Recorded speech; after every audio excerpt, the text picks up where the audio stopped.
Start करें sir? बिल्कुल sir, you may start, no problem. Sir मैं लैपटॉप से कनेक्ट हो रहा हूँ डॉक्टर राजेश, तो जी। इसमें थोड़ा टाइम लग रहा है, शायद नेटवर्क नीचे कुछ दिक्कत कर रहा है बेसमेंट में। Sitting in your cabin only.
हाँ जी, हाँ दानिश साहब। जी सर, बताएं।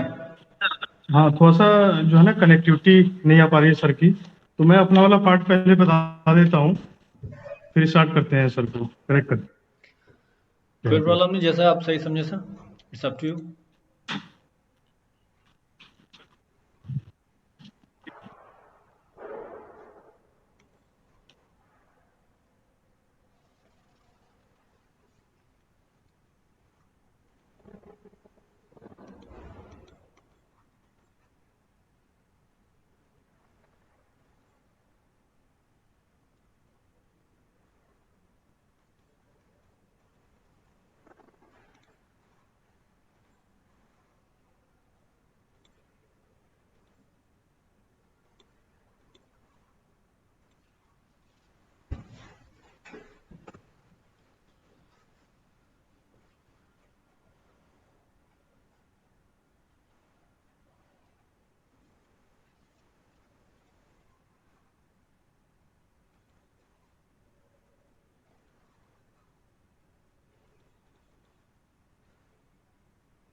ये सर स्क्रीन विजिबल है सर? दानिश साहब। जी सर, बिल्कुल, it is visible now. Danish साहब। जी सर। दानिश साहब जी, हाँ स्टार्ट करते हैं sir. Basically before start the session,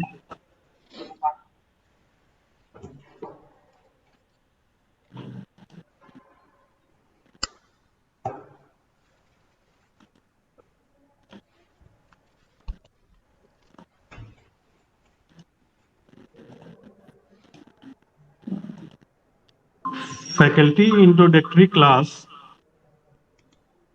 ये डिस्कस करना है इसमें स्टूडेंट के लिए कि क्या हमें इंट्रोड्यूस करना है अबाउट द यूनिट 1 2 3 4, जितने भी यूनिट अवेलेबल हैं एक पर्टिकुलर सब्जेक्ट में, वो डिस्कस करना है। जस्ट इंट्रोडक्शन देना है before start the session. Second point है, ये डिस्कस करना है स्टूडेंट के साथ university evaluation scheme and internal evaluation scheme, कि कितने मार्क्स जो है यूनिवर्सिटी में इवेलुएट होते हैं मार्क्स, और कितने हमारी जो पॉलिसी के हैं इंटरनल इवेल्युएशन की। ये भी स्टूडेंट के साथ बिफोर स्टार्ट द लेक्चर ये भी डिस्कस करना है हमें स्टूडेंट के साथ। Rajesh sir, your voice is not audible. फिर उसके बाद से एक जो है अवार्ड लिस्ट प्रिपेयर करना है। Award list that means prepared after the first examination, first sessional examination. तो उसमें हमें क्या करना है, फोर्थ पॉइंट, कुछ list of weak and slow learner student identify करना है, जो क्लास में थोड़े स्लो होते हैं लर्न करने में, उनको आइडेंटिफाई करना है। मेकअप क्लास प्रिपेयर करना है आफ्टर द फर्स्ट सेशनल। उस लिस्ट में जो हम प्रिपेयर करेंगे लिस्ट को, वो सेक्शन वाइज होगा और स्टूडेंट का मोबाइल नंबर और उसके करस्पॉन्डिंग पेरेंट्स का भी मोबाइल नंबर होगा। तो जैसे हम क्लास जो मेकअप क्लास स्टार्ट करेंगे तो एक बार पेरेंट्स को इन्फॉर्म कर देंगे कि हम ये जो है आपकी स्टूडेंट की जो परफॉर्मेंस है बच्चे की वो थोड़ी सी लो है, तो हम उनके लिए हम एक मेकअप क्लास स्टार्ट करने जा रहे हैं।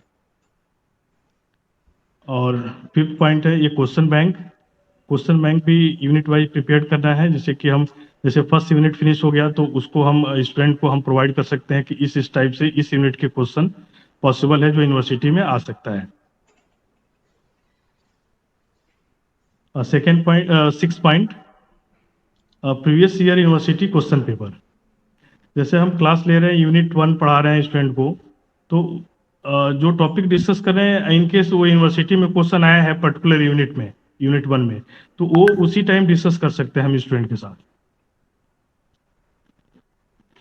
तो थोड़ा सा स्टूडेंट के साथ जो कनेक्टिविटी भी बनी रहेगी इससे, और स्टूडेंट को लगेगा कि हम यूनिवर्सिटी के क्वेश्चन भी सॉल्व कर रहे हैं उसके करस्पॉन्डिंग। लास्ट पॉइंट है comparison of result in previous session. जो हमारा जो सब्जेक्ट इस बार है, जितने भी 3 to 4 है या एक पर्टिकुलर सब्जेक्ट है, तो प्रीवियस सेशन दैट मीन्स उस सब्जेक्ट का क्या रिजल्ट था और इस बार क्या रिजल्ट आएगा वो हमें कंपेयर करना है। लेकिन वो एक कंपेयर तब होगा जब ये इसका रिजल्ट आएगा। ये तो लास्ट का पॉइंट, ये तो जब रिजल्ट आ जाएगा यूनिवर्सिटी का तभी ये डिस्कस कर सकते हैं इस पॉइंट को। तो मेरे साइड से बेसिकली यही पॉइंट था। तो बिफोर स्टार्ट द सेशन अब ये स्टूडेंट को इसी टाइप से कन्वे करना है पहले कि हमारी क्या यूनिवर्सिटी का इवेल्युएशन है, क्या इंटरनल पॉलिसी है, और स्टूडेंट को हम इस टाइप से आइडेंटिफाई करेंगे वीक और स्लो लर्नर। क्वेश्चन बैंक हमें प्रोवाइड करना है, यूनिवर्सिटी के क्वेश्चन जो भी ये स्टूडेंट के साथ शेयर करना है। तो यही है मेरे साइड से, और किसी का क्वेश्चन है तो कोई पूछ सकता है।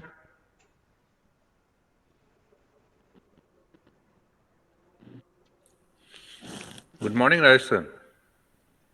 हाँ जी, गुड मॉर्निंग सर। मैं ये पूछना चाह रहा था कि this is applicable for only for the second and third year और in the first year also?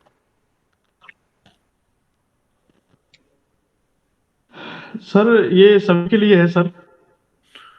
क्योंकि हमारे बहुत सारे फैकल्टी अभी जो हैं वो ज्वाइन नहीं किया अभी उन्होंने। नहीं, अभी हमने जो है 6 सेमेस्टर के लिए स्टार्ट किया है। जब उनका जैसे स्टार्ट होगा तो हम सेपरेटली मीटिंग करेंगे सर उनके साथ। हाँ, क्योंकि मुझे लगता है कि ये जो फर्स्ट सेशनल हमारा जैसे हुआ है तो ये तो हम तो आइडेंटिफाई कर ही सकते हैं वीक एंड स्लो हाँ लर्नर। हाँ, ये कर सकते हैं, लेकिन ये अब देखिए 7 पॉइंट जो है ये फर्स्ट ईयर के लिए नहीं होगा, हाँ 6 वो तो सेमेस्टर के लिए हो सकता है कि उनका 4 सेमेस्टर में जो स्टूडेंट रहेंगे उनकी परफॉर्मेंस क्या थी। तो अभी 6 सेमेस्टर के लिए है बीसीए और बीबीए के लिए। ठीक है। और जैसे आएगा तो नेक्स्ट देखेंगे फिर इसमें।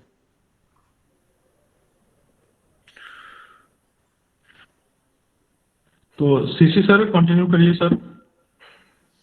Thank you, sir.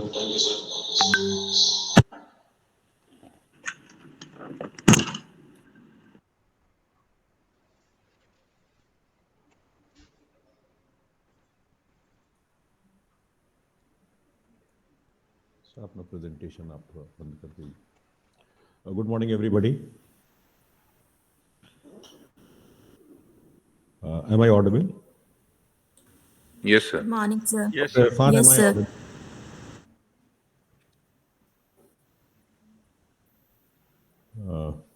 आवाज आ रही है? आपका माइक बंद कर दीजिए सर, आप अपने आप को म्यूट कर लीजिए। Am I audible, Dr. Irfan? Yes, sir. Yes, sir. Okay, thank you very much. Thank you very much. Actually, there is some problem of connectivity at our basement. So I have detached my network cable and I have connected to Wi-Fi that is giving better performance. It's a paradoxical, but it is so. Okay. So actually, the whole process, what Rajesh sir has discussed with you, and he has been continuously and consistently involved with all of you. Actually, running an institution is one thing. I'm talking in a little broad term, and then I'll come to a few points at this moment, and then we can deliberate upon those points at later stages also, as per the requirement. So the main focus or the main objective of the institution when we build it up and we become part of it as an academician. So that is to ensure that our students are getting the best learning and they are getting the best outcomes in terms of the placements or opportunity for higher education as per the case of that particular program.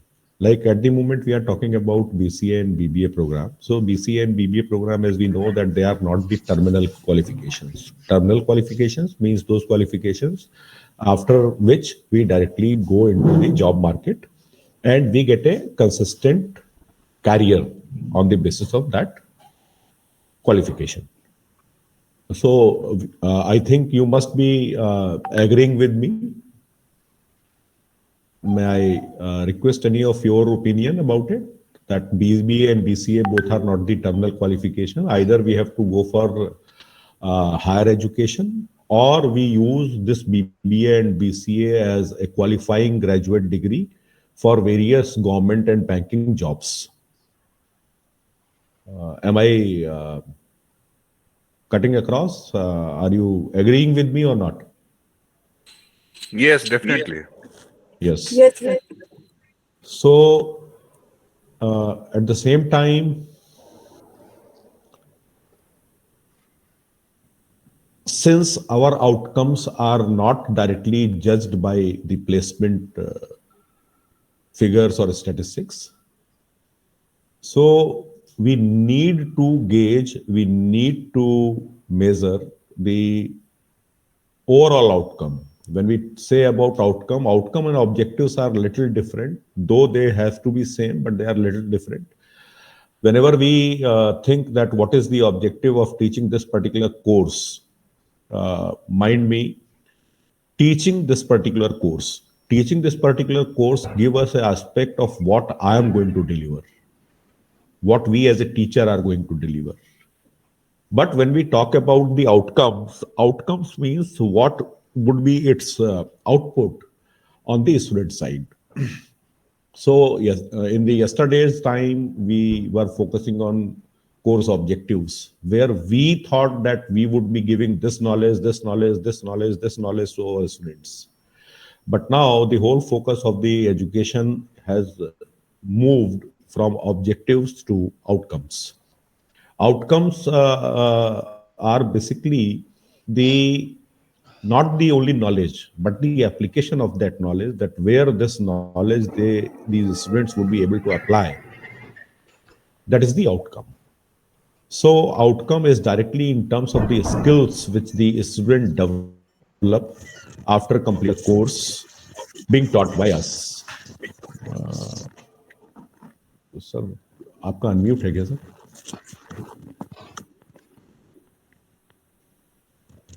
Somebody has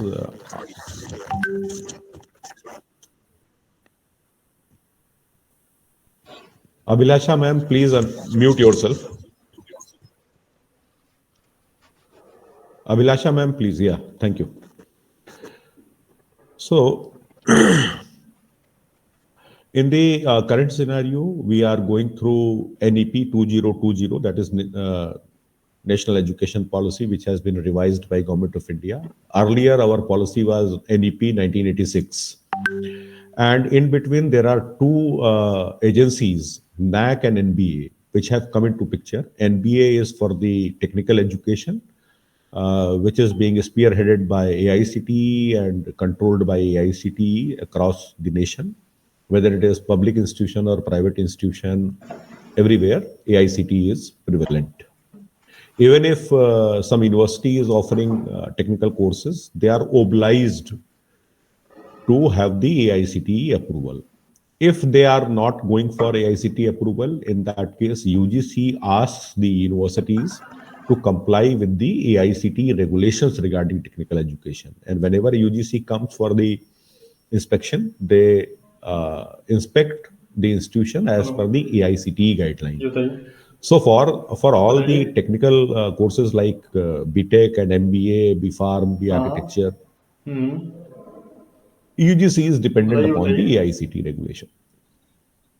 Now, there are two bodies. One is the NBA. NBA is basically for AICTE institutions, and NAC is basically for all under UGC. So, as a affiliated institution, NAC and NBA both applies to us. Us means Ekhelon Institute of Technology or Management, your institution. And since we are running BBA and BCA both courses along with the BTech courses, so NAC will cover all these three and NBA will cover only BTech. I hope AICTE courses only BTech we have. Yes, BTech and MTech also. MTech also. That's very technical courses. So, pardon? हाँ दानिश साहब. So for technical courses only. Danish साहब कुछ कह रहे हैं आप? Technical courses. Some saying So for technical courses. for technical courses only, like I'm saying it is for technical courses only, like BTech and MTech only. You are running BTech and MTech. Yeah. Yeah. Okay. So, what is the progression we need to understand that we can go for NAC independently without going for NBA. But the basic difference between NAC and NBA is that NBA is for a particular program. Like suppose you are running BTech in 4 branches. So all those 4 branches are different programs. And if you are running MTech also in 2 branches, in that case, both of the branches are 2 separate programs. So NBA accreditates only programs, not institution. And NAC is something which accreditates your whole institution. So it inspects all the programs, all the departments being run by, being offered by your institution. It is advisable that we go for NBA first because it is program specific. And when we complete NBA for individual programs, then earning NAC becomes easy. Because NBA is for the program, so we can concentrate well on a particular program where we are strong and we can get it certified by the NBA. And progressively, we can move from one program to another program to another, and we can get all our programs NBA accredited. We have the choice also whether we should go for NBA accreditation of all the branches at once or in some phased manner. So that strategy we will have to decide later on. My sharing all these things, you must be aware about all these things. I'm not saying that you are not aware. It is only just a recapitulation of those things so that we can base our discussion on that. And in NBA, because you are running BTech program, so NBA is more important at the moment. NBA का जो major focus है वो outcome based education पर है. Outcome based education के लिए हमको अपने पास सारे डॉक्यूमेंट्री एविडेंस जो भी उनके एस्पेक्ट्स हैं उनको हमको डेवलप करना होता है. और चूंकि हमारा कोर्स 4 साल का है तो हम एट रैंडम एक ही दिन में या 6 महीने में या साल भर में सारे डॉक्यूमेंट जनरेट कर लें from the practical point of view कि हम उसको डिफेंड भी कर सकें, उसको हम डिफेंड भी कर सकें और उसको हम इंटरनलाइज कर सकें. क्योंकि हम जो कर रहे हैं उसमें हम कितना बिलीव करते हैं, उसको हम कितना रेगुलरली कर रहे हैं, ये हमारे प्रेजेंटेशन से सामने वाले को मालूम पड़ता है. तो बेसिकली ओबी में हमको थोड़ा सा अपना ओरिएंटेशन रीओरिएंट करने की जरूरत है कि हमको ऑब्जेक्टिव बेस से हमको आउटकम बेस पे आना है. ऑब्जेक्टिव बेस्ड मतलब हम किस ऑब्जेक्टिव से पढ़ा रहे हैं, इससे हमको अपने आप को ट्रांजिशन करना है कि हमारे बच्चों का आउटकम क्या आएगा. So that is the traditional way of thinking, and there is a paradigm shift from objective oriented to outcome oriented. Now, when we talk about OBE, NAC is also basically looking for the outcome based education. And when we talk about NAC, so there are 7 criterias. First criteria is curricular aspects. First is curricular aspects. Second is teaching, learning and evaluation. Third is research, innovation and extension. Fourth is infrastructure and learning resources. Fifth is student support and progression. Sixth is governance, leadership and management. Seventh is the institutional values and best practices. तो इसमें अगर आप ध्यान दें तो ये जो 7 parameter है, जो 7 क्राइटेरिया है, ये NAC के डिफरेंट लेवल के इंस्टीट्यूशंस के लिए वेटेज अलग अलग है, पर सारे क्राइटेरिया सर्व करते हैं. इंस्टीट्यूशन में अगर हम बात करें तो यूनिवर्सिटी के लिए इनका जो वेटेज है वो डिफरेंट है, ऑटोनोमस इंस्टीट्यूशन के लिए डिफरेंट है, एफिलिएटेड कॉलेजेस के लिए डिफरेंट है. चूंकि हम एफिलिएटेड कॉलेज की कैटेगरी में आते हैं, इसलिए हमको इन सारे पैरामीटर्स को उन एफिलिएटेड कॉलेजेस के जो वेटेज है उसके हिसाब से देखना है. अब अगर हम यहाँ पे देखें तो जो पहला है curricular aspect, would you like to me to share a screen so that you can also go through what is written in the document?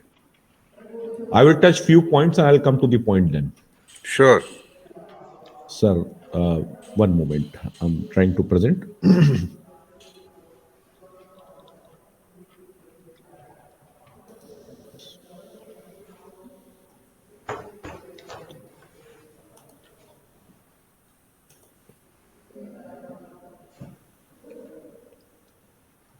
So, are you getting my screen now? Okay, so we can see here, it is the quality indicator framework.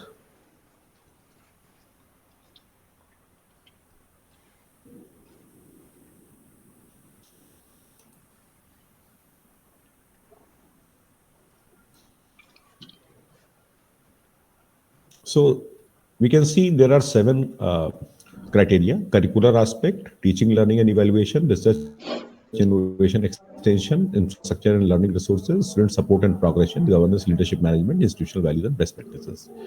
इसमें teaching से related जो है वो जो चीजें हैं, curricular aspects हैं, teaching, learning and evaluation है, research, innovation and extension affiliated institution के लिए जो है इसके मार्क्स, उसका वेटेज कम होता है और टीचिंग, लर्निंग, इवैल्यूएशन का वेटेज ज्यादा होता है. यूनिवर्सिटीज के लिए टीचिंग, लर्निंग एंड इवैल्यूएशन का वेटेज कम होता है as compare to research, innovation and extension के. Research, innovation and extension university में 250 नंबर का होता है, टीचिंग, लर्निंग, इवैल्यूएशन 150 नंबर का होता है, और एफिलिएटेड इंस्टीट्यूशन के लिए टीचिंग, लर्निंग, इवैल्यूएशन जो है वो अराउंड 300 मार्क्स का होता है. Infrastructure and learning resources is all about what kind of infrastructure the institution has and what kind of laboratory and library and the computing facilities the institution has. There is student support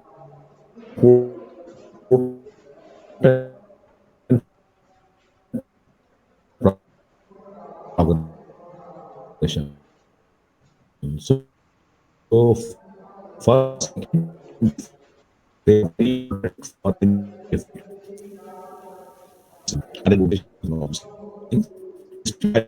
are it be able be department. So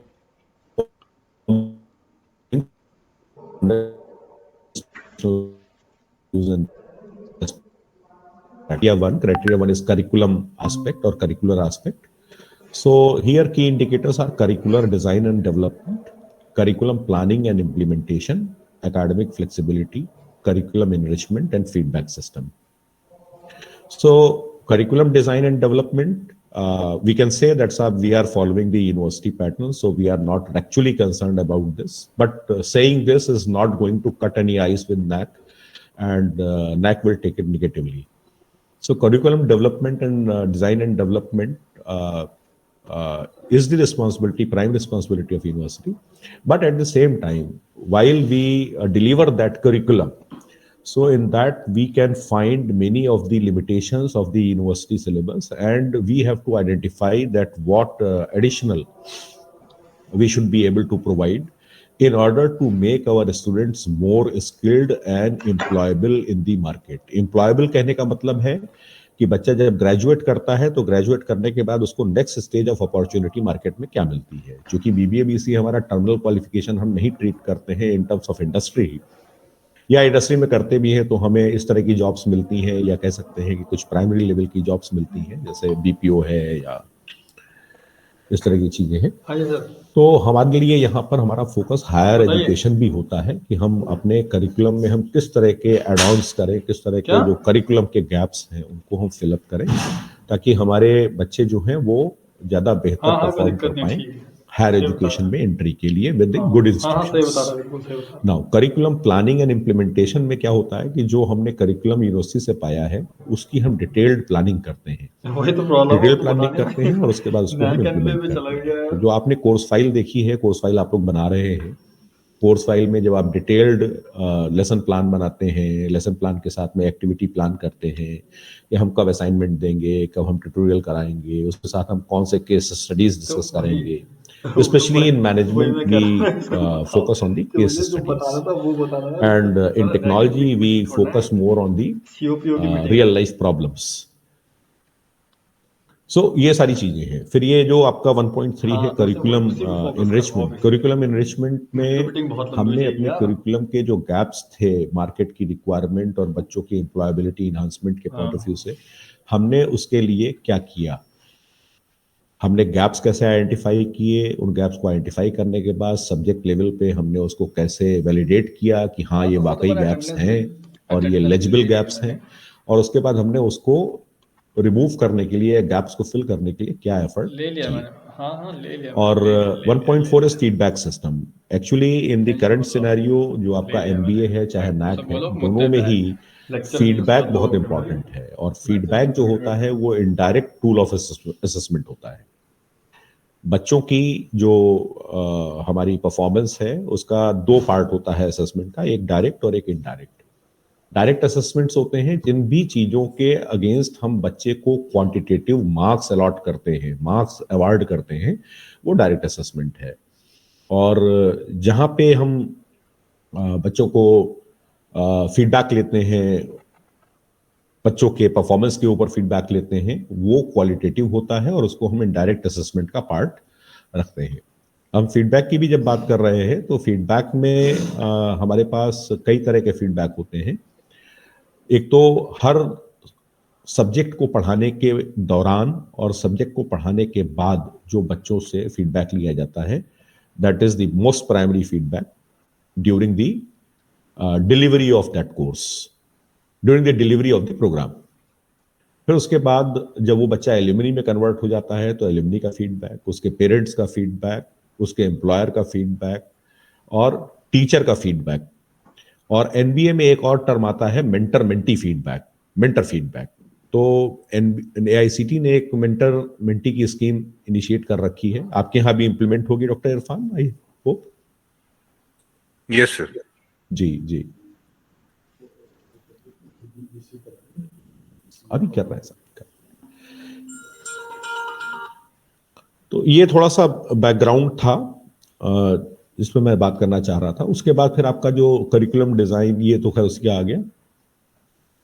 फिर criteria 2 जो है उसके की indicators हैं student enrolment and profile, मतलब हमारे student कितने enrolment हो रहे हैं, कितने एडमिशन्स आ रहे हैं, कितने हमारे सीट है, उसमें कितनी इंक्वायरी आई, उस इंक्वायरी में कितने बच्चे जो है वो एडमिट हुए। तो वो सारे रेशियोज बहुत सारे तरह के होते हैं जो उसमें निकाले जाते हैं। प्रोफाइल में कि वो उनका बैकग्राउंड क्या है, उनकी एकेडमिक स्ट्रेंथ बैकग्राउंड क्या है, ये सारी चीजें प्रोफाइलिंग में आती हैं। Catering to student diversity, it means कि हम स्टूडेंट्स की जो डाइवर्सिटी है उसको कैसे कैटर कर रहे हैं, हमारे यहाँ कितने डाइवर्स बैकग्राउंड के स्टूडेंट्स आ रहे हैं। और डाइवर्सिटी में कल्चरल डाइवर्सिटी भी इम्पॉर्टेंट है। यूनिवर्सिटी के लिए कल्चरल डाइवर्सिटी बहुत इंपॉर्टेंट हो जाती है कि आपके पास डिफरेंट स्टेट्स के बच्चे आ रहे हैं या डिफरेंट नेशंस के बच्चे आ रहे हैं। बीइंग द एफिलिएटेड इंस्टीट्यूशन हम इसको जो है वो स्टेट तक लिमिट कर सकते हैं। और अगर आपके पास कोई इंटरनेशनल स्टूडेंट आता है या कुछ जो अंडर डेवलप्ड स्टेट्स हैं जहाँ पे स्पेशल फोकस है गवर्नमेंट का, जैसे नॉर्थ ईस्ट है, जम्मू कश्मीर है, वहाँ से बच्चे अगर आपके पास आ रहे हैं तो वो आप डाइवर्सिटी में दिखा सकते हैं। फिर हम टीचिंग लर्निंग प्रोसेस पे आते हैं। ये जो टीचिंग लर्निंग प्रोसेस है, यहाँ पर हमारा ये जो कोर्स आउटकम और ये सारी चीज़ें हम बात कर रहे हैं, ये सारी चीज़ें यहाँ पे आएंगी। फिर टीचर प्रोफाइल एंड क्वालिटी, अभी इस पर हम डिस्कस नहीं करेंगे। फिर इवैल्यूएशन प्रोसेस एंड रिफॉर्म्स। तो ये इवैल्यूएशन प्रोसेस जो हमारे स्टूडेंट्स का है, हमारे जो टॉट्स का है, उसके ऊपर पूरा ये इंडिकेटर है। और student performance and learning outcome, यहाँ पर फिर हमारे कोर्स आउटकम्स आते हैं। लर्निंग आउटकम या कोर्स आउटकम या कोर्स लर्निंग आउटकम, ये तीनों टर्म एक ही चीज को इंगित करते हैं। It's the only single thing which these different terms refer. Then there comes the student satisfaction survey. NAAC में सबसे पहले एक्चुअली क्या होता है कि हम सारा डेटा NAAC जो मांगता है उसके लिए उसके स्टैंडर्ड ऑपरेटिंग प्रोसीजर्स हैं, उसके अपने डॉक्यूमेंट के फॉर्मेट्स हैं, और वो एग्जॉस्टिव नहीं है। मतलब अगर हमारे पास कुछ डेटा उसके अलावा है तो वो भी हम अपनी तरह से उसको प्रेजेंट कर सकते हैं। तो वो सारी चीज़ें इवैल्यूएट होती हैं। NAAC के प्रोसेस में सबसे पहले हम IIQA भेजते हैं, इंटरनल इंस्टीट्यूट क्वालिटी असेसमेंट। उसके बेसिस पे NAAC जो है वो अप्रूव करता है कि हाँ आपका ये सेटिस्फैक्टरी है और आप इसके बेसिस पे अप्लाई कर सकते हैं।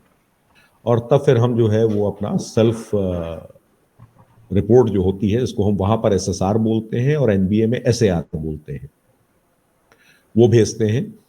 और उसको भेजने के बाद फिर जब उनकी टीम आती है तो वो डेटा वेरिफिकेशन एंड वैलिडेशन करती है, इसको हम बोलते हैं DVV फेज। तो IIQA भेजते हैं, वो अप्रूव हो जाता है, तो SSR भेजते हैं। SSR 45 डेज मिनिमम लेते हैं वो।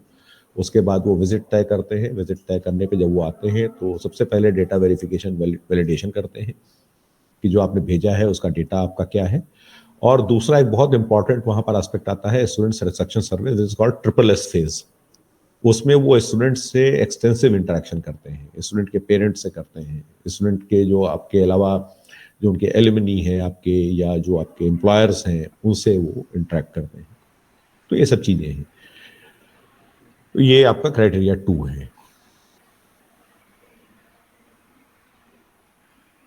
3 में मैं थोड़ा सा सब आपको दिखा दे रहा हूँ, आप लोगों को मालूम भी होगा, आइडिया भी होगा, क्योंकि ये अभी डायरेक्टली टीचिंग से रिलेटेड नहीं है। टीचिंग को हेल्प जरूर करता है research, promotion of research facility, resource mobilization for research innovation ecosystem, research publication award, consultancy, extension activity, collaboration. तो इसमें ये जो कंसल्टेंसी है ये एफिलिएट कॉलेजेस को, और ये promotion of research and facilities जो है ये एफिलिएट कॉलेज को एप्लीकेबल नहीं है। हम अब 5वें पे आएंगे, 4th भी इंफ्रास्ट्रक्चर है, 5वें पे आएंगे। 5वें में हमारे पास स्टूडेंट सपोर्ट एंड प्रोग्रेशन। इसमें स्टूडेंट सपोर्ट फैसिलिटीज क्या है, स्टूडेंट प्रोग्रेशन कैसा है, स्टूडेंट पार्टिसिपेशन एक्टिविटीज कैसी हैं, और एलुमनी का एंगेजमेंट आपके इंस्टीट्यूशन में कैसा है। तो इन सारी चीज़ों पे फोकस होता है। So these were the things which I actually wanted to start with, to have a glimpse of recapitulated glimpse of what we are going to talk about. Now इस पे किसी को कोई कुछ क्यूरियोसिटी या कुछ क्रॉस क्वेश्चन या कुछ आप ऐड करना चाहें, that is welcome.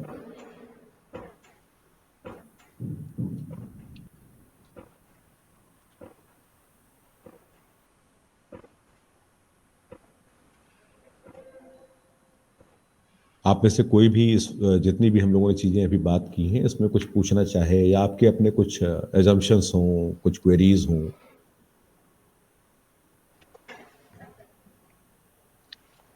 No sir, it's fine. You may continue please. Next topic. Okay, Danish. Because these No, it is actually very fast. I may be sounding, Danish sahab, little formal, but actually it is an informal discussion where just I wanted to just create a base from where we can take up things. Yes sir, exactly. Yes, sir, exactly. So because it is very pertinent to know कि भाई हम ये सब क्यों कर रहे हैं यार, हम तो पढ़ा ही रहे हैं ना। देखो बेसिक जी क्वेश्चन जो हमारे फिलोसफी के दिमाग में आता है, कहते हैं यार पढ़ा ही रहे हैं ना, हम तो अपनी जान लगा ही रहे हैं, हम तो क्लास के अंदर जाते हैं तो फिर हम अपने आप को बेस्ट प्रूफ करने के लिए जो कुछ अच्छा से अच्छा होता है पढ़ाते हैं, तो फिर इतनी सब कहानी क्यों हो रही है? तो इतनी सब कहानी इसीलिए हो रही है क्योंकि एक तो India is a very vast country, we know, and we have thousands and around lakhs of institutions throughout India. And creating a uniform system is very tedious. And it is all intended towards improving the quality. So many of you must be knowing and aware that quality is not defined. Quality cannot be defined. There is a single basic premise of quality that do what you say. If you say you are giving this, if you say that your mobile phone you are purchasing, it is going to last for at least 2 years, it will give you flawless performance for 2 years. And if it gives flawless performance for more than 2 years, 3 years, 4 years, you say, yeah, it is a quality product, this mobile was very quality product, and you suggest others to go for the same.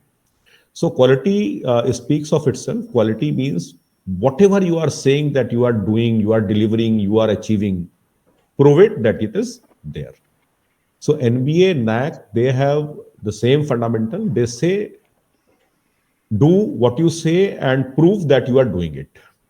Now, to help us structure our say response to it, they have given us various parameters, and they don't say कि आप इसमें क्या करें क्या ना करें. कई जगहों पे उन्होंने ओपन रखा है जो क्वालिटेटिव असेसमेंट कहलाता है, और कई जगह उन्होंने पैरामीटर दे दिए हैं कि भाई ठीक है, आपको आइडेंटिफाई करने के लिए, अपने आप को थोड़ा सा स्ट्रक्चर करने के लिए इन पैरामीटर्स को डिफाइन कर रहे हैं कि आपके यहाँ क्या हो रहा है. So that is it. अब यहाँ पे आउटकम बेस्ड एजुकेशन जो है वो सबसे इंपॉर्टेंट एस्पेक्ट आ जाता है, क्योंकि ये सबसे ज्यादा टाइम टेकिंग काम है. सबसे ज्यादा टाइम टेकिंग इसलिए है क्योंकि एक कोर्स हमारा 3 साल का या 4 साल का होता है, उसको डिलीवर करने में हमको 3 से 4 साल लगते हैं, और हम एक ही बार में बैठ के एक ही पॉलिसी से सारे सेमेस्टर्स या सारे ईयर्स के डेटा को नए सिरे से रिकम्पाइल करके और as per the requirement of NBA और नैक शायद नहीं प्रोड्यूस कर सकते हैं. तो इसलिए जब तक हम इन सारी चीज़ों को इंटरनलाइज करके और हमारे जो रेगुलर प्रोसेस हैं उसमें नहीं लाएंगे, तब तक हम अपने आप को प्रिपेयर नहीं कर पाएंगे. हाँ, डेफिनेट सी बात है, क्योंकि नैक ने अभी ये कह रखा है कि 2022 तक सबको नैक कराना था यूनिवर्सिटीज़ को, तो हो सकता है कि हमको 2 साल 1 साल का कुछ लिमिटेशन आए आगे समय में कि हमको इतने समय तक नैक करा ही लेना है. तो फिर उस केस में हमको थोड़ा सा चीज़ों को कॉम्पैक्ट करना पड़ेगा, थोड़ा सा कंसंट्रेट करना पड़ेगा. हो सकता है 1 साल में 3 साल की प्रिपरेशन करनी पड़े या 2 साल में 4 साल की प्रिपरेशन करनी पड़े. तो अभी जो ये सेशन शुरू होने जा रहा है, अगर हम जो करंट सेमेस्टर में पढ़ाने जा रहे हैं उन चीज़ों को हम उन रेगुलेशन से कंप्लाई कर लेंगे, तो हमें एक फेयर एक्सपोजर हो जाएगा कि हाँ, हमको बाकी सेमेस्टर्स में कैसे करना है. और हमारे डॉक्यूमेंट्स, काम तो हम सब कर रहे हैं, लेकिन उसको हम डॉक्यूमेंट किस तरीके से करें शोकेस करने के लिए, ताकि वो कंप्लायंसेस को 100% सेटिस्फाई कर दे, वो यहाँ पे हम लोग को देखना है. तो हम सीधे कोर्स आउटकम पे आ जाते हैं. हमारे हर कोर्स के लिए एक्चुअली मैं यहाँ पे एक थोड़ा छोटी सी चीज़ क्लियर करूँगा कि हम लोग जिसको कहते हैं क्वालिफिकेशन या अलग अलग नाम से कहते हैं, प्रोग्राम, डिग्री, तो वो एनबीए और नैक दोनों के लिए टर्म है प्रोग्राम. वो कहते हैं program. So B Tech computer science is one program, BCA is another program, BBA is another program. अगर आप बीबीए में कोई स्पेशलाइजेशन दे रहे हैं, वो स्पेशलाइजेशन के नाम से उसकी डिग्री अलग बनती है, तो वो बीबीए की स्पेशलाइजेशन डिग्री अपने आप में एक प्रोग्राम है. सारे सब्जेक्ट्स जो हम पढ़ाते हैं उन सब्जेक्ट को एनबीए और नैक कहता है course. So we have to stick to these two terms, program and course. When I say program, it means we are talking about a particular degree. And when we say course, it means we are talking about a particular subject of that program. So that is it. Now, यहाँ पे मैं एक चीज थोड़ी सी clear करना चाहूंगा कि there are 4-5 terms, I will take up one by one. First of all, we need to have vision and mission of the institute. So that vision, mission statement we have to have, that we already have. You people have compiled it in your course outline. I have just had a glimpse of it. Then PEOs, Program Educational Objectives. PEOs are basically the objectives which any graduating student or graduate student of yours would be able to achieve in his career, and it is generally thought to be achievable after 4 to 5 years of that student into profession. तो सीधी simple भाषा में बात करें तो 4 से 5 साल के बाद में हमारा बच्चा अपने प्रोफेशन में क्या अचीव करेगा, वो आपका प्रोग्राम एजुकेशनल ऑब्जेक्टिव होता है. फिर उसके बाद नेक्स्ट चीज आती है पीओ इज प्रोग्राम आउटकम. तो बीटेक कोर्सेज के लिए जो प्रोग्राम आउटकम है वो तो स्टैंडर्डाइज करके एनबीए ने शेयर कर रखा है, और चूंकि world wide there is a Washington accord में it is a consortium, it is a congregation of all the countries, और हर कंट्री के एजुकेशन क्वालिटी के लिए जो स्टेट एजेंसी है वो उसकी सिग्नेटरी है. तो from India on behalf of India, NBA is a signatory of Washington Accord. तो NBA ने ग्रेजुएशन के लिए, बीटेक के लिए 12 ग्रेजुएट एट्रीब्यूट, जिसको वर्ल्ड वाइड हम कहते हैं ग्रेजुएट एट्रीब्यूट, वॉशिंगटन अकॉर्ड कहता है ऐसे ग्रेजुएट एट्रीब्यूट, उन ग्रेजुएट एट्रीब्यूट के बेसिस पे 12 पीओ प्रोग्राम आउटकम्स एनबीए ने सजेस्ट किए हैं. तो हमारे बीटेक प्रोग्राम्स के लिए तो वो अप्लाई करेगा, लेकिन बीबीए बीसीए के लिए एज सच कोई पीओ फिक्स्ड नहीं है, स्टैंडर्ड फॉर्मेट नहीं है. और इसमें जो टॉप रंग इंस्टीट्यूशंस हैं या यूनिवर्सिटीज हैं, उन्होंने अपने सेट ऑफ पीओज बना रखे हैं. जैसे एनबीए ने बीटेक के लिए 12 पीओज बनाए हैं, एमटेक के लिए 2 पीओ बनाए हैं, एमबीए के लिए 5 पीओ बनाए हैं. तो वैसे बीबीए बीसीए के लिए भी हम अडॉप्ट कर सकते हैं. खैर अभी वो इशू नहीं है. अब बात आती है कोर्स आउटकम की. कोर्स आउटकम होता है कि हर कोर्स को पढ़ाने के बाद में हमारे बच्चों का क्या आउटकम आएगा, हमारे बच्चे किस तरह के स्किल्स अर्न करेंगे. अब इसको अगर हम रिवर्स देखें तो हमारे प्रोग्राम का बेसिक यूनिट होता है सब्जेक्ट से क्या पढ़ा, सब्जेक्ट से क्या स्किल डेवलप किए, तो उससे उसने एक सेमेस्टर में क्या स्किल डेवलप किए, 1 साल में क्या किए और 3 साल में क्या किए. टोटल सम अप होके होता है कि हमारा बच्चा इस चीज इन स्किल्स पे कैपेबल है, और उसके बेसिस पे फिर वो प्रोफेशन में जाता है और प्रोग्राम एजुकेशनल ऑब्जेक्टिव्स को मीट आउट करता है. सीओ से पीओ फुलफिल होता है. जो प्रोग्राम ऑब्जेक्टिव्स होते हैं उनसे मैप होना चाहिए हमारा सीओ. इट मींस कि CO must be able to add to the achievement of POs. और जो पीओज होते हैं वो आपके इंस्टीट्यूशन के गोल्स को फुलफिल करते हैं. गोल्स जो होते हैं वो मिशन को फुलफिल करता है, और मिशन आपके विजन को फर्दर करता है. सो ये जो मैपिंग है, ये मैपिंग हमको डॉक्यूमेंट्री एविडेंस के साथ में प्रूफ करनी होती है. अब ये चाहे नैक हो और चाहे हमारा एनबीए हो, दोनों में इसकी रिक्वायरमेंट है. अब सीओ पे जब आते हैं तो हम लोग नॉर्मली क्या लिखते हैं कि वी विल इंट्रोड्यूस, हम एक्चुअली ऑब्जेक्टिव लिखते हैं, हम उसको आउटकम के फॉर्म में, स्किल के फॉर्म में कन्वर्ट नहीं करते हैं. तो जब हम कोर्स आउटकम्स लिखते हैं उस टाइम पे हमको ये चीजें ध्यान रखनी है कि हमारे इस कोर्स को डिलीवर कर देने के बाद बच्चा किस तरह के स्किल्स अर्न करेगा, वो क्या एग्जिबिट कर सकता है, वो क्या स्किल्स डेमोन्स्ट्रेट कर सकता है, और उसके लिए डेमोन्स्ट्रेशन का लेवल क्या होगा. डेमोन्स्ट्रेट वही कर पाएगा जो उसके पास नॉलेज है, और नॉलेज किस लेवल की है. तो इसलिए जब हम कोर्स कंटेंट से सीओ डिराइव करते हैं तो हमको एक चीज और ध्यान रखनी है कि हम उस कंटेंट का जो आउटकम है उसको किस लेवल ऑफ नॉलेज पे डिलीवर कर रहे हैं. Do you agree with me, और we need little more discussion on. चलिए मैं थोड़ा सा और डिस्कस करता हूं, बिल्कुल लेमैन बात करता हूं. हम लोग जब क्लास में बच्चों को पढ़ाते हैं तो हम लोग बच्चों से उम्मीद करते हैं कि सबसे पहले तो वो रिकॉल कर लें उस बात को जो हमने पढ़ाया है ना, वो रिमेंबर कर सकें, उस चीज को वो याद रख सके। सबसे पहली हमारी जद्दोजहद इस बात की होती है कि बच्चे को जो हम पढ़ा रहे हैं वो याद रख ले। फिर हम बच्चों को कहते हैं बेटा याद करने के लिए अगर समझ लोगे तो ज्यादा अच्छे तरीके से याद रहेगा। Do you agree with me? Yes, sir. Yes, sir. Yes.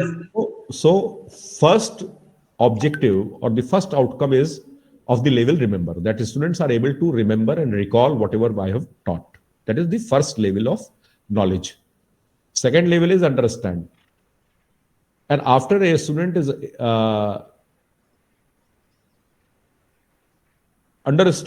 has understood the concepts, then वो उसको अप्लाई कर सकता है। जैसे हम पहले बच्चे को एक कंसेप्ट बताते हैं, कंसेप्ट बता के उसकी फिर एल्गोरिथम बताते हैं, एल्गोरिथम का डेरिवेशन कराते हैं, और डेरिवेशन करके फिर हम उसके न्यूमेरिकल लगवाते हैं। एक जो जनरल परसेप्शन है न्यूमेरिकल, बच्चे के दिमाग में बहुत होता है कि थ्योरी क्वेश्चन आएंगे, न्यूमेरिकल क्वेश्चन आएंगे। Numerical questions are basically numerically, they are numerically solved, they are not numericals, they are numerically solved, but they represent a real life problem. So it means after understanding, a student is able to apply whatever concepts he has learned. So third level of knowledge is apply. Once you are able to apply, I am able to apply 2-3 different methods for the same problem. Then in that case, I would be able to analyze that for which particular kind of problem, which particular approach is better. So that is next level of apply, that is called analyze. So once I am able to apply, then I can choose to apply multiple methods for the same problem, and then I can analyze.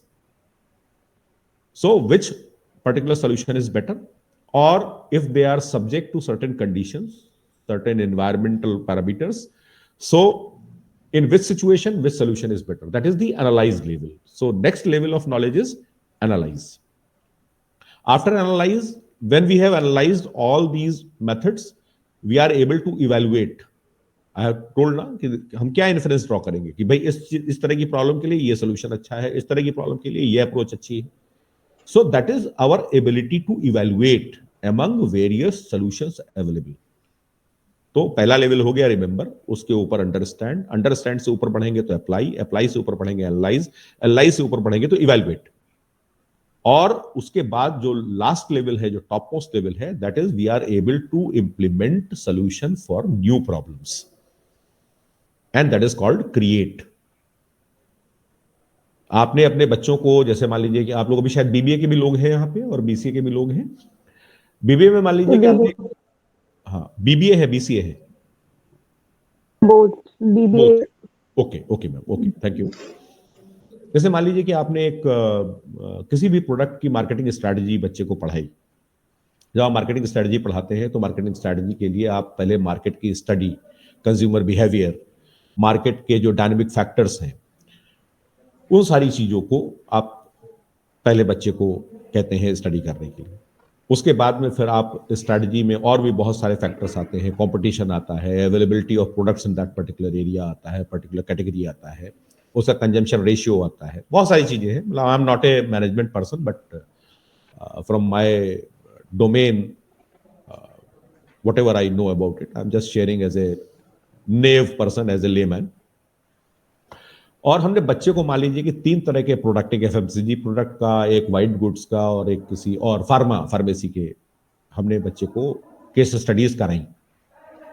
तो case studies पढ़ने के बाद में बच्चे को काफी insight आ जाएगी, और फिर हम उससे कहते हैं कि बेटा you create a marketing strategy for mobile phone. So this problem gives that student an opportunity to create a solution for a new problem. So this is the create level. ऐसे हम बीसीए के बच्चों के बारे में बात करें तो जब हम उनको प्रोग्रामिंग कराते हैं, 4 तरह के प्रोग्राम कराए, और उसके बाद उनसे कहा कि भाई बेटा ऐसा है कि अब इस प्रॉब्लम के लिए आप प्रोग्राम बनाइए. तो अगर वो प्रॉब्लम नई है देन इट इज क्रिएट. अगर वो प्रॉब्लम सिमिलर प्रॉब्लम है जो आप करा चुके हैं तो वो है अप्लाई. Apply or create में little difference is there. इसी तरीके से अगर आपने किसी पर्टिकुलर प्रोसेस के लिए एक एल्गोरिथम बच्चे को पढ़ाई और उसके बाद आपने उस एल्गोरिथम को एक नए प्रॉब्लम के लिए अप्लाई करने को कहा, तो वो अप्लाई लेवल है। लेकिन आपने उस ही प्रॉब्लम के लिए उससे बच्चे से कहा कि आप अपनी तरफ से एक नई एल्गोरिथम डेवलप कीजिए। So development of a new solution is creation. तो that is the top most level of knowledge levels. और ये जिनकी हमने बात की, ये ब्लूम्स टैक्सोनॉमी के अंडर में आता है। ब्लूम्स टैक्सोनॉमी जो है वो 3 डोमेन में लेवल्स देती है आपको। सबसे पहला होता है cognitive domain. Cognitive domain means the way humans learn is cognitive domain. Second is our psychomotor domain. Psychomotor domain means our physical activity. So how do we perform physical activity and how do we train ourselves on the physical activities? That is the psychomotor domain. And third is the emotional based. What are the emotions involved? So that is called affective domain. So when we talk about the COs, they have to map to Bloom's taxonomy levels in the cognitive domain. तो हमको अपने CO के साथ में हमको knowledge level भी define करना। ठीक है, हम उनको जो है बच्चे को से कंज्यूमर बिहेवियर पढ़ा रहे हैं। अब कंज्यूमर बिहेवियर हम किस लेवल पे पढ़ाना चाहते हैं? कंज्यूमर बिहेवियर हम उनको जो है सिर्फ रिकॉल लेवल पे पढ़ाना चाहते हैं, हम उनको अंडरस्टैंड लेवल पे पढ़ाना चाहते हैं, हम कंज्यूमर बिहेवियर के थ्योरीज और जो ऑब्जर्वेशंस हैं उनको अप्लाई कराने के लेवल पे पढ़ाना चाहते हैं, या हम डिफरेंट कंज्यूमर बिहेवियर्स या different type of different section of consumers का जो है एक एनालिसिस करना चाहते हैं। तो जिस तरह की प्रॉब्लम हम बच्चों के साथ उस टॉपिक पे सॉल्व कराएंगे, वो ये तय करेगा कि हम किस नॉलेज लेवल पर ऑपरेट कर रहे हैं, किस नॉलेज लेवल का हम स्किल बच्चे को देना चाहते हैं। So there has to be like connectivity between the course content, then it's CO, that is the course outcome, and that course outcome must be clearly defining that these contents we would be delivering at this knowledge level. So that also we have to include. And skills can only be generated in the mind of students when we deliver any content from applied and above level. तो कुछ चीजें जो introductory basic चीजें होती हैं, fundamental concept होती हैं, उसको तो हम अंडरस्टैंड लेवल तक बच्चे को पढ़ाते हैं, लेकिन उसके बाद फिर हम बच्चों को उसके एप्लीकेशन लेवल पे ले जाते हैं। तो स्किल्स हमारे तभी जनरेट होंगे जब हम बच्चे को मिनिमम एप्लीकेशन लेवल पे ऑपरेट कराएंगे, जब हम उनको अप्लाई लेवल पे एक्सपोज करेंगे अपनी कोर्स डिलीवरी के माध्यम से। So this is what I wanted to share at the moment. तो हमारी जो अभी कोर्स आउटलाइन हम लोग बना रहे हैं, जो बना चुके हैं, उसको भी थोड़ा सा रिविजिट करने की जरूरत है। और उसमें हमको कोर्स कंटेंट में जब हम यूनिट वाइज तो यूनिवर्सिटी दे देती है, फिर यूनिट वाइज को हम डिटेलिंग करते हैं, टॉपिक टू सब टॉपिक टू सब टॉपिक, और टर्मिनल टॉपिक तक जो कुछ हमको पढ़ाना है वो हम अपने लेक्चर प्लान में इंक्लूड करते हैं। तो लेक्चर प्लान में हम सिर्फ ये लिख दें methods for this, it is not sufficient. We have to write all the methods we are covering in our lecture plan in that particular lecture, plus उसका corresponding CO क्या है जो हमारे यूनिट में ऑलरेडी डिसाइडेड है, हम उस CO को वहां पर प्लेस करते हैं। और फिर किस नॉलेज लेवल तक हम बच्चे को डिलीवर करेंगे, that we have to write in front of it. So in any detailed lecture plan we have to have the serial number, the lecture number, then we have to have the content to be covered, then it's CO level, then it's knowledge level, and then we have to have the readings. Readings means कि किस book से, किस chapter से, किस page तक ये particular topic जो है वो पढ़ने के लिए है। और इसी तरीके से जब हम अपनी कोर्स आउटलाइन बनाते हैं तो उसमें हमारे पास हम मेंशन करते हैं कि हमारे रीडिंग्स क्या है। रीडिंग्स में 2 तरह का रीडिंग होता है, एक टेक्स्ट रीडिंग होता है जो कि रेगुलर बुक है जिसको बच्चे को पढ़ना है, और दूसरे रेफरेंस बुक्स होते हैं। तो उसमें हम जो है वो अपनी जो बुक्स हैं उनकी नॉमेनक्लेचर करते हैं। जो टेक्स्ट बुक्स होती हैं उनको T1, T2, T3, T4, reference books को R1, R2, R3, R4। और जब हम हर एक टॉपिक के सामने उसका रीडिंग डालते हैं तो वहां पर जैसे मान लीजिए कि एक कोई टॉपिक है, उसको हम जो टेक्स्ट बुक 2 है, टेक्स्ट बुक 2 के chapter number 10 page number 276 to page number 285, और उसी में हमने एक रेफरेंस बुक भी यूज की है, वो है R2। तो R2 चैप्टर 3 पेज नंबर से 68 to 71। So this complete reference we have to provide to our students. Plus अगर हमारे कुछ वीडियो मटेरियल हैं, कुछ हमने कुछ और मान लीजिए हमारा है या किसी भी इंडिपेंडेंट इंस्टीट्यूशन का है या ओपन कोर्स वेयर है या NPTEL का कोई कोर्स है जो हम चाहते हैं कि वो हमारे बच्चे इस पर्टिकुलर लेसन को लर्न करने के लिए सीखें, तो that can also appear in that lecture plan. तो ये सारी चीजें चूंकि राजेश सर ने काफी डिटेल में आप लोग डिस्कस किया है, और मेरा कहना ये है, और राजेश सर से भी मेरे इस सिस्टम में डिस्कशन हुआ था, तो मेरा सोचना ये है कि पहले जितना आप लोग कर रहे हैं, जितना आप कर चुके हैं अब तक, उसको कंसोलिडेट कर लिया जाए। कंसोलिडेट करके उसको बिल्कुल अप टू डेट कर लीजिए, तो आपका आज की डेट में 60 to 70% आपके पास रेडीनेस है। और डिटेलिंग में ही सबसे ज्यादा टाइम लगता है, और जो कोर्स कंटेंट की डिलीवरी है उसकी डिटेलिंग टेक्स लॉन्गर टाइम। तो आपके पास आज की डेट में 60% से 70% मटेरियल अवेलेबल है, जो कि 90% टाइम लेता है हमारे सिलेबस के डिलीवरी के प्रिपरेशन, डॉक्यूमेंट्री प्रिपरेशन के। और जो बचा हुआ रिमेनिंग 40% है, उसमें 20% तो सिर्फ इंप्रूवमेंट है, और 20% कुछ चीजें उसमें नई ऐड होंगी, और वो डेराइव इसी डेटा से होंगी, वो कहीं और से नहीं होंगी। उसके लिए आपको कोई बहुत ज्यादा एक्स्ट्रा एफर्ट नहीं करने पड़ेंगे। लेकिन हाँ, वो जो 40% या 30% हमारा अभी बचा हुआ पोर्शन इसमें है, उसमें आपको ओवरऑल 20% एफर्ट देना पड़ेगा।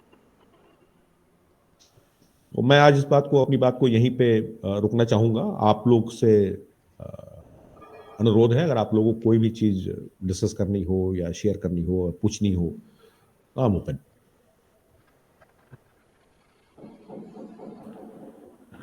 सो थैंक यू सर, आपने बहुत डिटेल में बताया ये चीज़ें, जो इंट्रोडक्शन था बेसिकली। सर मेरा ये सवाल है कि as far as this BBA and BCA is concern, जी, तो NBA is not applicable for BBA and BCA जी, but NAC is.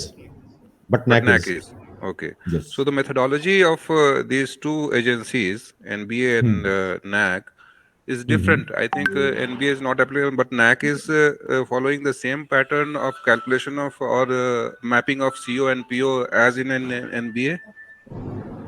Yes. NBA focuses more on attainment also, कि आपने टारगेट तो बना लिया, आपने कोर्स डिजाइन किया, कोर्स डिजाइन करने के टाइम पे CO PO की मैपिंग निकाल ली, कौन CO किस PO पे कितना मैप हो रहा है, उसकी एफिनिटी क्या है, स्ट्रांग है, फेयर है, लो है, नो है, वो तो NAC NBA दोनों को चाहिए। NBA का फोकस OBE पे बहुत ज्यादा है, क्योंकि वो प्रोग्राम स्पेसिफिक एक्रेडिटेशन देते हैं, वो इंस्टीट्यूशन को नहीं देते हैं।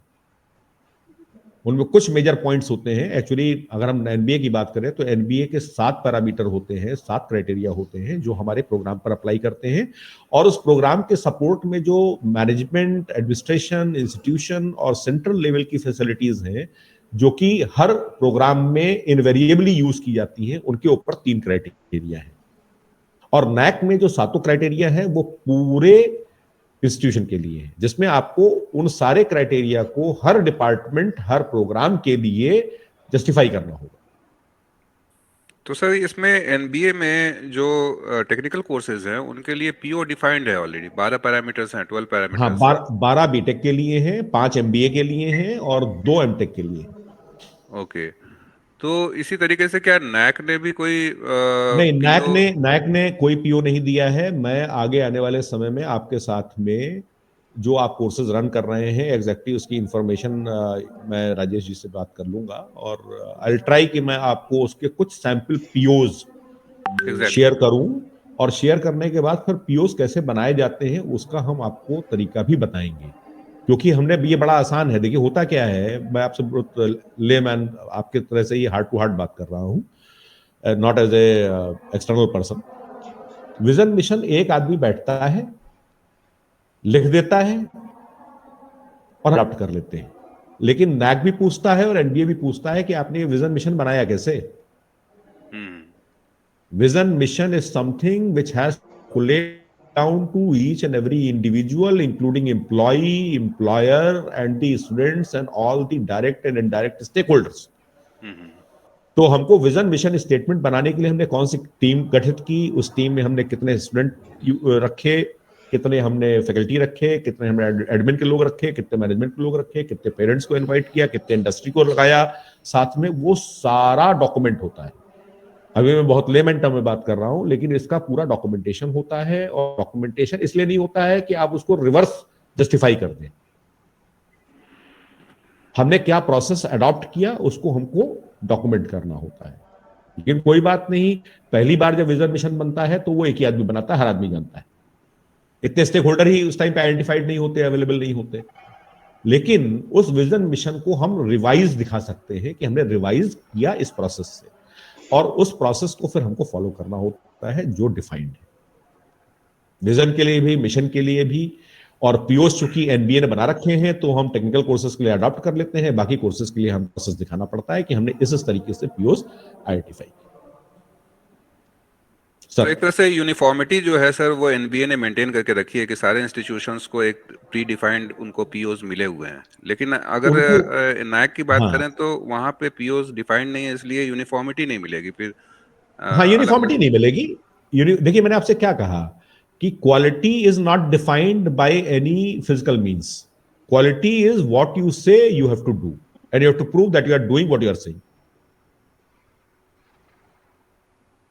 सिंपल। आप में से मैनेजमेंट में बहुत सारे लोग होंगे जो क्वालिटी मैनेजमेंट पढ़ाते होंगे, they would agree with me. Quality can be defined subject to different domains, और क्वालिटी को हम क्वांटिफाई जिन टर्म्स में कर सकते हैं बस वही हम क्वालिटी शो कर सकते हैं, because quality is something which is perceived. अगर मान लीजिए कि मैं, जैसे आपने हेडफोन यूज कर रहे हैं, मैं ईयरफोन यूज कर रहा हूं, तो आप जब भी ये परचेस करने जाते हैं तो आप उससे क्या पूछते हैं कि भाई इसकी क्वालिटी कैसी है, तो वो कहता है साहब ये बहुत बढ़िया है, इसकी साउंड क्वालिटी बहुत बढ़िया है। फिर अगर आप थोड़ा सा टेक्निकल होते हैं तो आप उससे पूछते हैं कि इसमें बेस कितना है, ट्रबल का रेंज कितना है, हम इसको कितना कस्टमाइज कर सकते हैं, सराउंड साउंड कैसा है, नॉइज कैंसिलेशन कैसा है। अब नॉइज कैंसिलेशन में वो बता देता है कि साहब 15 dB है, लेकिन 15 dB हमें क्या समझ में आएगा, तो हम उसको अपने कान में लगाते हैं और कोई चीज बजाते हैं नॉर्मल वॉल्यूम पे, और अगर हमको बाहर की नॉइज नहीं आ रही है और हमारा जो ईयरफोन बज रहा है वो दूसरे को नहीं सुनाई पड़ रहा है, बगल में खड़े आदमी को, तो हम कहते हैं हाँ भाई नॉइज कैंसिलेशन बहुत अच्छा है। So quality is perceptible, but at the same time, when we have to prove the quality for the processes we have already done, we have to quantify it. तो वो quantification के लिए जो parameters हैं वो एनबीए नैक दोनों ने अपने स्पेसिफाई कर रखे हैं। जहां पे नहीं है वहां पर हमारे पास है कि हम उसको कैसे करते हैं, लेकिन बस उसमें हमको ये डॉक्यूमेंट्री एविडेंस देना होता है कि हमने ड्यू प्रोसीजर्स फॉलो किए हैं और हमने इसके लिए मेहनत की, and we believe in it. इसलिए मैंने आपसे कहा। जी जी जी सर, मैं ये कह रहा हूँ सर कि जहां तक डॉक्यूमेंटेशन का सवाल है तो इसमें एक मेजर रोल प्ले करता है course file, I think in both the cases. Yes yes yes, course file is very important. तो इसमें सर जो कोर्स फाइल में जो कंटेंट होंगे वो डिफर करेंगे नैक के हिसाब से या फिर जो एनबीए के हिसाब से? नहीं, ऐसा नहीं है। देखिए ऐसा है कि एनबीए जो है वो 17 एसेंशियल पॉइंट बताता है कि ये आपके फाइल में होने चाहिए, लेकिन उसके बाद लिमिट नहीं है। अगर आपका प्रोसीजर उससे भी ज्यादा स्ट्रांग है तो आप बहुत और भी सारी चीजें रख सकते हैं। ओके, है ना। कोर्स फाइल पे अगर आपको किसी दिन डिस्कशन करना है, we can have another round of discussion. Course file में उस कोर्स के डिलीवरी के सारे रिकॉर्ड होते हैं, और कुछ स्टैटिक चीजें होती हैं जैसे vision mission statement of the university, then vision mission institute of the institute, then vision mission of the program department where the program is being offered. फिर उसके बाद प्रोग्राम एजुकेशनल ऑब्जेक्टिव्स होते हैं, फिर प्रोग्राम आउटकम्स होते हैं। फिर programme outcomes जो होते हैं, अगर आपने स्पेसिफिकली एक प्रोग्राम के बना रखे हैं तब तो ओके है। एनबीए में एक प्रोविजन है प्रोग्राम स्पेसिफिक आउटकम्स का, जैसे बीटेक के लिए उन्होंने 12 पीओ दे रखे हैं, लेकिन मैकेनिकल में वो पीओ के बाद मैकेनिकल, कंप्यूटर, सिविल सभी ब्रांचेस में कुछ पॉइंट्स और आएंगे, कुछ और आउटकम्स आएंगे जो कि specific to that particular branch होंगे, तो उसको बोलते हैं प्रोग्राम स्पेसिफिक आउटपुट। और सीओ को, जो सीओ होते हैं, कोर्स आउटकम होते हैं, वो हमारे पीओज और पीएसओज को फुलफिल करते हैं। फिर वो पीओ और पीएसओज जो होते हैं, उनका जो फुलफिलमेंट होता है वो हमारे मिशन को फुलफिल करता है। हमारे मिशन का फुलफिलमेंट हमारे विजन को फुलफिल करता है। तो ये मैपिंग हमें डॉक्यूमेंट्री प्रूफ देना होता है, इट शुड बी विजिबल। तो ये सारे जो स्टेटमेंट्स बनते हैं ना, ये हमको बड़े सोच समझ के बनाने होते हैं। विजन बनता है, विजन से मिशन बनता है, मिशन से गोल्स बनते हैं, गोल्स के बाद ऑब्जेक्टिव बनते हैं, क्वालिटी पॉलिसी बनती है, ऑब्जेक्टिव में long term objective, medium term objective, short term objective, then quality policy of the institution. फिर उसके बाद में हमारा पीओ आता है, पीईओ आता है, पीएसओ आता है, उसके नेक्स्ट लेवल पे सीओ आता है। और सीओ जो हमने बना लिया, फिर उस सीओ को हमने कैसे अटेन किया। NBA is very bullish on that, NAAC उतना ज्यादा उसके लिए सेंसिटिव नहीं। अगर हम शो कर देते हैं कि हम सीओ पीओ अटेनमेंट भी निकाल रहे हैं, तो नैक में वो चीजें एक आपके लिए पॉजिटिव वैल्यू एडिशन हो जाता है। तो जैसे सर कोर्स फाइल में बहुत सारे जो प्रैक्टिकल्स हैं, लैब हैं, जैसे इंजीनियरिंग ड्राइंग है, या फिर एक जो दूसरा है वर्कशॉप वगैरह हैं, तो इनके जो कोर्स फाइल्स जो बनेंगे जी, इसमें भी वो सारे पैरामीटर्स जो है वो फॉलो होंगे और इनके भी कोर्स फाइल बिल्कुल बनाने बिल्कुल पड़ेंगे। बिल्कुल बिल्कुल सर। देखिए, दो तरह के कोर्सेज होते हैं, एक होता है सिंगल कोर्स, एक होता है कंबाइंड कोर्स या इंटीग्रेटेड कोर्स। सिंगल कोर्स होता है कि थ्योरी अलग, प्रैक्टिकल अलग। जैसे एकेटीयू है, हमारा जो यूपी में है एकेटीयू है, एकेटीयू ने थ्योरी कोर्सेज के कोड अलग दे रखे हैं, प्रैक्टिकल के अलग दे रखे हैं। कुछ यूनिवर्सिटीज में क्या होता है कि प्रैक्टिकल जिस पर्टिकुलर थ्योरी के साथ में होता है, उसका एवेल्युएशन थ्योरी के कोड में ही, या एक ही सब्जेक्ट कोड होता है, उससे थ्योरी प्रैक्टिकल दोनों होते हैं। जी जी। तो उसमें जो प्रैक्टिकल के टॉपिक्स हैं, उनका आउटकम अप्लाई से अबव लेवल पे होना चाहिए। क्योंकि प्रैक्टिकल कर रहे हैं ना आप, प्रैक्टिकल कर रहे हैं मतलब आप अप्लाई कर रहे हैं, मिनिमम आप अप्लाई कर रहे हैं। तो उसका जो नॉलेज लेवल है मिनिमम अप्लाई से शुरू होता है, और जो आपका कंटेंट है वो अंडरस्टैंड से शुरू होता है, रिकॉल से शुरू नहीं होता है। नॉलेज लेवल रिकॉल नहीं होगा। दूसरी चीज, जहां पर हम अभी चूंकि बीटेक में पीओ दे रखे हैं, और बीटेक में कोई भी पीओ अंडरस्टैंड लेवल को मैप नहीं करता, इसलिए ऐसे सीओज जो अंडरस्टैंड लेवल पे हैं, वो हमारे बीटेक में किसी पीओ पर मैप नहीं करेंगे, इसलिए पीओ अटेनमेंट उसके थ्रू हासिल नहीं हो सकता। इसलिए कहा जाता है कि अंडरस्टैंड लेवल के अगर बहुत बेसिक सब्जेक्ट है तो भी उसमें 2 से ज्यादा अंडरस्टैंड लेवल के सीओ नहीं होने चाहिए। और अगर फुल क्रेडिट का कोर्स है तो 4 से 6 सीओ हो सकते हैं, अगर हाफ क्रेडिट का कोर्स है तो 2 से 4 सीओ हो सकते हैं। पीओ 12 है, पीएसओ 2 से 4 होने चाहिए, आइडियल इज 3, 4 से ज्यादा होने नहीं चाहिए। सपोज सर, जैसे हम बीबीए का कोर्स फाइल बनाते हैं सिमिलर टाइप का, उसमें एक आध कोर्स ऐसे हैं जो कि जिसका हमें पता नहीं चलता कि कैसे करें उसे। फॉर एग्जांपल प्रोजेक्ट रिपोर्ट है। प्रोजेक्ट रिपोर्ट में नॉर्मली क्या होता है कि स्टूडेंट को हम कोई एक टॉपिक दे देते हैं कि भाई इस पे कुछ डेटा वगैरह कलेक्ट करो और एनालिसिस पर करके प्रोजेक्ट इसका में जो आप 2 प्रोजेक्ट सीओ रिपोर्ट बना जो दीजिए, बना बहुत है। प्रोजेक्ट और प्रैक्टिकल्स जो होते हैं उसमें 5 सीओ 6 सीओ नहीं बनते सर। अच्छा उसमें 1 या 2 CO okay. Minimum apply level या क्रिएट लेवल तक आना चाहिए। भाई प्रोजेक्ट तो नॉर्मली क्रिएट लेवल होता है, जिसमें हमको नया सोल्यूशन क्रिएट करते हैं। सो क्रिएट लेवल पे सर जो हम मैपिंग करते हैं, क्या उसका 3 नंबर होता है या फिर वो नंबर जो नंबरिंग करते हैं मैपिंग में 1 2 3, क्या अंडरस्टैंड लेवल पे? नहीं, वो नहीं। मैपिंग जब करते हैं तो मैपिंग होती है एफिनिटी की। कि मान लीजिए कि हमने एक टेबल बनाई, उस टेबल में हमने फर्स्ट कॉलम में लिखा CO1 CO2 CO3 CO4 CO5, और उसके बाद ऊपर की जो रो है हेडिंग की, उसमें PO1 PO2 PO3 PO4, मान लीजिए हम बीटेक की बात करें क्योंकि उसके PO दिए हुए हैं तो थोड़ा समझना आसान है। PO1 से लेके PO12 तक, और उसके बाद हमने 3 PSO बनाए बीटेक कंप्यूटर साइंस के, तो PSO1 PSO2 PSO3। अब ये CO1 में जो हमारा CO1 है, उसका जो कंटेंट है, वो कंटेंट और उसका नॉलेज लेवल हमारे किस पीओ को मैप कर रहा है, किस पीओ को अटेन करने में हेल्प कर रहा है। अगर वो स्ट्रांगली हेल्प कर रहा है तो हम 3 लिखते हैं, अगर वो मॉडरेट हेल्प कर रहा है तो 2 लिखते हैं, अगर वो लो हेल्प कर रहा है, लो एफिनिटी है तो 1 लिखते हैं, और कोई एफिनिटी नहीं है तो ब्लैंक छोड़ देते हैं। और एक सीओ 3 से ज्यादा पीओ को मैप नहीं करना चाहिए। ओके। वहां पर यह देखा जाता है, देखिए हर चीज इनडायरेक्टली कुछ ना कुछ तो लीड कर ही रही है, पर इनडायरेक्ट चीजों को मैप नहीं करते हैं। जहां पर डायरेक्टली एक सीओ एक पर्टिकुलर पीओ को रेफर कर रहा है, तभी हम उसमें नंबरिंग इंटर करते हैं, depending upon the level of affinity, strong है, मॉडरेट है, लो है या नो है। हाँ, कोरिलेशन जो है स्ट्रांग अगर होगा तो उसको 3 देंगे, जी, अदरवाइज।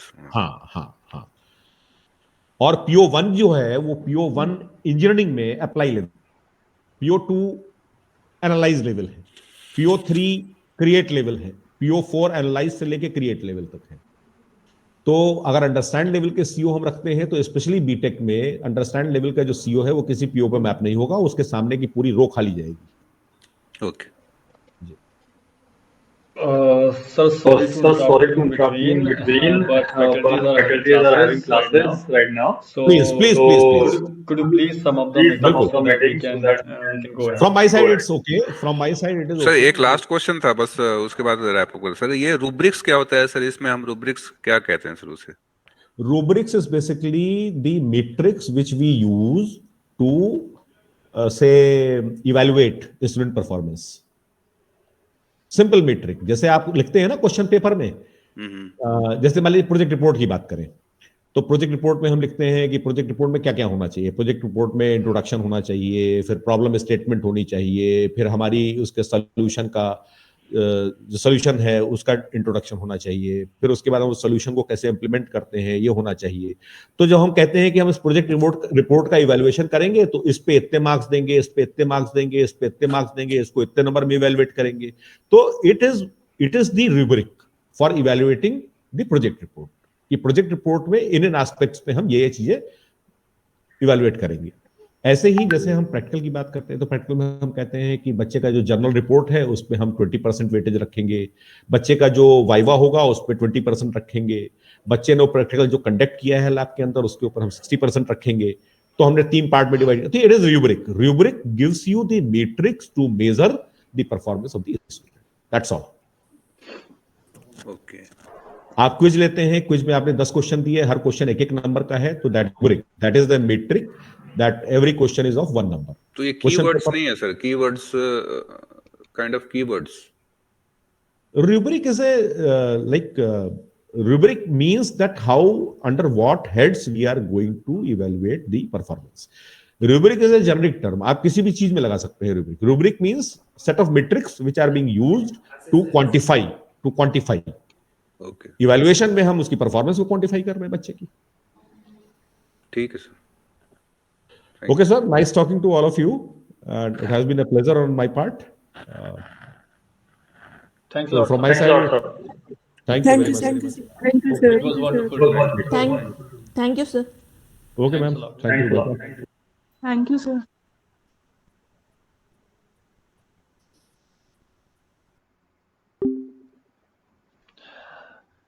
Wonderful. Wonderful.